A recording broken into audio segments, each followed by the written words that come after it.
Alô, você do Distrito Federal, você tá sem secretário de saúde. Já não basta lá na presidência que a gente tem um interino já não sei quantos meses, interinamente ocupando o cargo de ministro da Saúde. Agora a gente teve nosso secretário de saúde do Distrito Federal preso. É isso mesmo, o secretário foi preso por esquemas de corrupção envolvendo aí as contratações emergenciais da Covid-19. Se não bastasse o vírus, agora a gente tem os vermes corruptos que estão aí tomando dinheiro público num momento tão importante. Eu vou tentar resumir aí os principais pontos do que está acontecendo. O Ibanez vai precisar se explicar. Passou da hora, ele está desde junho, julho, podendo explicar, podendo afastar envolvidos, mas ele preferiu tentar abafar o caso. Chega, Ibanez, eu vou tentar explicar por que chega de enganação, chega de enganês. Vamos lá. Em julho, teve a primeira fase da operação falso negativo. Foi uma operação que já envolveu logo nesse início várias pessoas muito importantes. Foi logo no começo de julho, no dia 2 de julho. Então, assim, foram operações que não aconteceram só no Distrito Federal, mas envolvendo várias empresas que estavam aí fornecendo testes rápidos da Covid-19. Aquele teste de sangue que as pessoas fazem, sabem se tem alguma chance, se tem a Covid-19 ou se já tem os anticorpos. Esse teste é muito útil porque possibilita você ter alguma dimensão epidemiológica, né, populacional da doença, mas tem um problema que ele falha muito. E um dos pontos centrais da falso negativo é apontar que os testes comprados são de muita baixa qualidade. Então, e por isso estavam sendo muito mais baratos. Então, testes ruins, vendidos muito mais caros por conta de um superfaturamento. É isso que apontou o MP, na primeira fase, mas que mantém até hoje por conta das investigações, das apurações, das buscas e apreensões que foram feitas todo esse período. Já no início, né, as imagens são muito chocantes. Em uma das empresas foram achadas pilhas de dinheiro, notas e notas de dinheiro, mas também, né, a caricatura desse momento, a gente viu lá um quadro escrito "Somos ricos". Então as pessoas enriquecendo com esses esquemas de corrupção, né? Também tem várias coisas que são meio anedóticas, né? Empresas de brinquedo, empresas de fachada, empresas de esquina fornecendo esses testes rápidos aí de coronavírus. Então, é uma coisa que já chamou a atenção dos investigadores e chama a atenção de qualquer um que está acompanhando, né? Por que essas empresas estão entrando na operação aí da Covid-19? Mas é isso, né? A primeira operação foram 74 mandatos de busca e apreensão, muitos deles no DF, alguns deles no Laboratório Central e na Farmácia Central da Secretaria de Saúde do DF. Você que não sabe, o prédio da Secretaria de Saúde, um deles é onde ficava a antiga CLDF, que também era um reino de muita corrupção. Então, isso deixa a gente já de olho em pé, porque parece que aquele prédio ali deve estar amaldiçoado, né?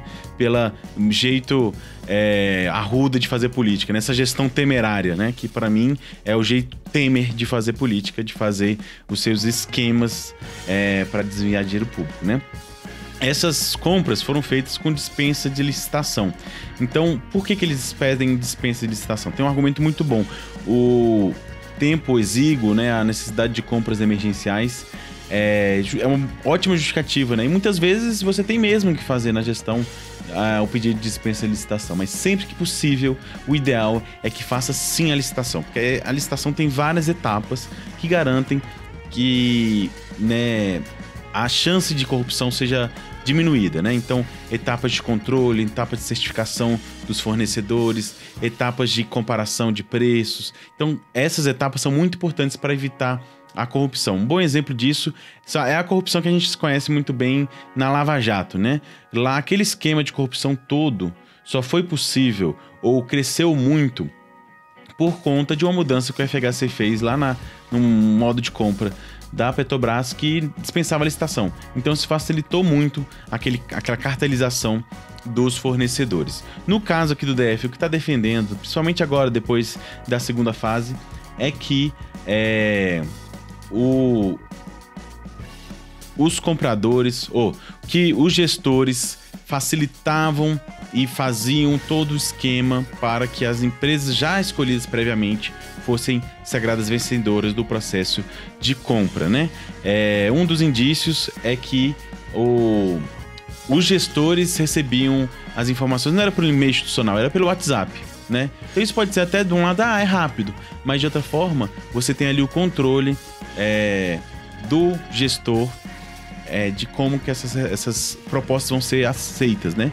Então vamos supor que ele aceita uma empresa por WhatsApp e outra só se for formalizada de uma forma super mais difícil. Isso pode ser uma diferença na concorrência e no acesso à informação. Então isso é um dos indícios. Outro indício é que os processos eram feitos de forma muito acelerada. Muitas vezes vários processos em menos de 24 horas. Então isso facilitou com que só algumas empresas conseguissem realmente participar e serem sagradas vencedoras nesses processos. Então, às vezes, a Secretaria de Saúde aprovava em minutos pareceres aí sobre essas compras, né? Isso quem trouxe foi na coluna grande angular do Metrópolis, né? Um detalhe a mais que mostra como funcionava esse esquema criminoso, né? É muito preocupante porque na hora que a gente mais precisa do governo, na hora que a gente mais precisa de uma ação coordenada, de orientações, de uma ação coletiva, né? Que gere uma racionalidade na população, quando a gente mais precisou disso da Secretaria de Saúde, a Secretaria de Saúde estava o quê? Ou, né, como defende o MP, construindo uma organização criminosa para desviar dinheiro aí dessas compras da Covid-19, ou tentando se explicar dessas negociatas, dessas compras mal feitas. Então, assim, a Secretaria de Saúde tem que se explicar rapidamente. O Ibanez, acima de tudo, também tem que se explicar rapidamente. O Ibanez, pelo menos, falhou como gestor, porque ele tá desde final de março, junho, julho, com essa questão se arrastando, essas denúncias já estão em cima da mesa e ele não afastou os principais envolvidos. Isso é muito sério. Então ele podia ter tomado uma atitude de energia, uma atitude firme, mas não. Ele tentou abafar esse esquema revelado pelo Ministério Público. Então isso torna ele, pelo menos parcialmente, cúmplice, se não for diretamente beneficiado, né? A gente não sabe ainda, a gente ainda tá aí esperando os resultados da investigação.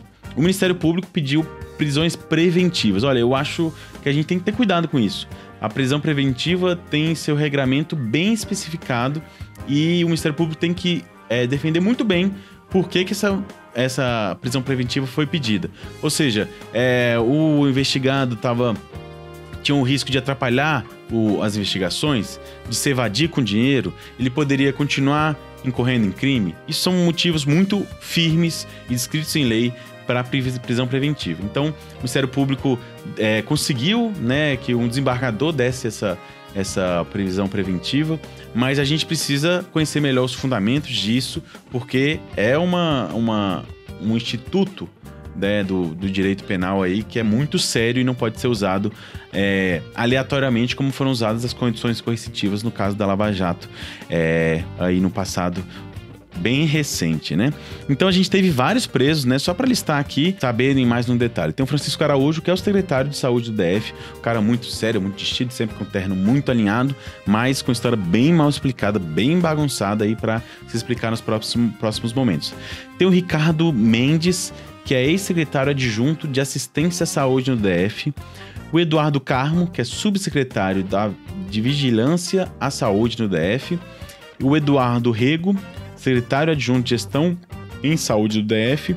O Jorge Chamon Júnior, que é do LACEN. Ele, assim, tem mais detalhes do envolvimento dele, da busca e apreensão, que achou algumas coisas bem interessantes. Então ele parece estar realmente diretamente envolvido. Algumas coisas foram achadas no celular dele. E o Ramon Azevedo, o assessor especial da Secretaria de Saúde, né? O que está foragido é o tal do Johan Andrade Struct, que é um novinho que aí também tá desde junho aí tentando se explicar, né? Mas vale lembrar também que estão respondendo pessoas em outros 8 estados, né? No Goiás, São Paulo, Rio de Janeiro, Bahia, Santa Catarina, Mato Grosso, Espírito Santo e Rio Grande do Sul. Ou seja, né, independente de partido, o negócio realmente tomou conta aí, porque é uma coisa bem preocupante, né? a gente tem que acompanhar de perto e cobrar aí uma resposta enérgica do Ibanez e que ele explique. O Ibanez é craque em fugir da explicação. Ele já foi denunciado por abuso de poder econômico. A explicação dele não me convenceu, mas parece que convenceu, acho que alguns juízes, né, que já se pronunciaram sobre o tema. Ele também tem uma denúncia muito séria. Ele foi indiciado recentemente pela Polícia Federal. O indício, o que foi apontado é que ele usou, né, candidaturas laranjas para se beneficiar na eleição e teve aí recursos não declarados em sua campanha. Pra gente que acompanhou de perto a eleição de 2018, fica muito claro que tinha alguma coisa mal explicada ali. Vários cabos eleitorais que estavam com a Eliana Pedrosa migraram rapidamente a apoiar o Ibanez Rocha, que fez ele dar aquela virada. Ele que estava lá, um dos lanterninhas nas pesquisas, desconhecido, conseguiu virar o jogo. E muitos analistas apontam que isso foi dado por cabos eleitorais que foram convencidos de última hora. Então, esses recursos, que também envolvem cabos eleitorais, às vezes associados às candidaturas laranjas, isso é uma investigação ainda, tá lá na PF. Então, a PF viu indícios para abrir essa investigação. Então a gente está aí pesquisando e, na verdade, muito interessado nesse tema. Eu quero que ele explique, porque eu acho que a eleição foi meio mágica e mágica em política não é muito comum, né? Muitas vezes o que acontece é outra coisa. Mas a gente quer que ele explique. Ele tem fugido de dar explicações e agora, mais do que nunca, ele tem que se explicar. Por que a Secretaria de Saúde dele não foi afastada antes? Por que ele não parou tudo e conseguiu explicações profundas sobre essas denúncias do Ministério Público que estão aí, né? Tem imagens, tem muitos elementos que precisam sim ser respondidos. Não é uma denúncia vazia.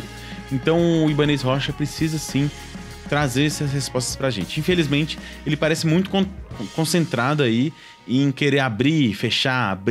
E toda vez que aparece uma denúncia nova, ele vem com uma atitude absurda. Não, vão abrir as escolas amanhã. Então você fica preocupado, querendo discutir se vai abrir, se vai ter que mandar seu filho pra escola e não discute os esquemas, as denúncias de corrupção. Então, Ibanez, não queremos mais o seu lado enganês. Explica pra gente o que tá acontecendo, porque o que parece daqui, o que parece para quem acompanha de perto, o que parece pro Ministério Público do Distrito Federal é que tem corrupção grossa acontecendo no seu governo. Por favor, Ibanez, explica, senão você vai ter que pagar o pato por isso também.